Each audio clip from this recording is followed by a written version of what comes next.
ಇವತ್ತು ನಾನು ಮಾಡ್ತಾ ಇರೋದು ರವಾ ರೊಟ್ಟಿ.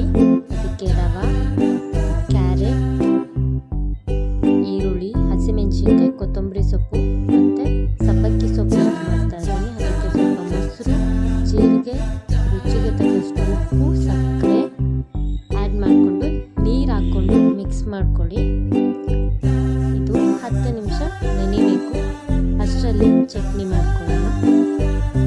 ಚಟ್ನಿಗೆ ಕೊಬ್ಬರಿ, ಹಸಿಮೆಣಸಿನ್ಕಾಯಿ, ಈರುಳ್ಳಿ, ಬೆಳ್ಳುಳ್ಳಿ, ಶುಂಠಿ, ಕಡಲೆಪಪ್ಪು, ಕೊತ್ತಂಬರಿ ಸೊಪ್ಪು, ಜೀರಿಗೆ, ಹಸಿಮೆಣಸಿನ್ಕಾಯಿ ಮತ್ತು ಇದಕ್ಕೆ ಹಾಲು ಹಾಕ್ತಾ ಇದ್ದೀನಿ. ಹಾಲು ಹಾಕಿದ್ರೆ ತುಂಬ ಚೆನ್ನಾಗಿರುತ್ತೆ. ಟ್ರೈ ಮಾಡಿ ನೋಡಿ. ಚಟ್ನಿ ರೆಡಿ ಆಗಿದೆ. ಇದಕ್ಕೆ ತಡ್ಕ ಕೊಟ್ಕೊಳ್ಳೋದಕ್ಕೆ ಆಯಿಲ್,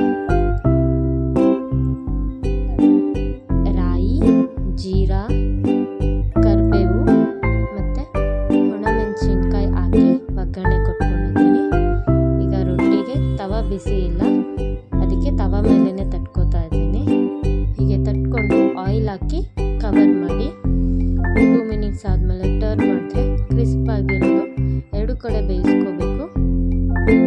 ಕ್ರಿಸ್ಪಾಗಿ ರವಾ ರೊಟ್ಟಿ ರೆಡಿ ಆಗುತ್ತೆ. ಸೊ ನೀವು ಬೇಗ ಬೇಗ ಮಾಡ್ಕೋಬೇಕಂದ್ರೆ ಬಟರ್ ಪೇಪರಲ್ಲಿ ಯೂಸ್ ಮಾಡ್ಬೋದು.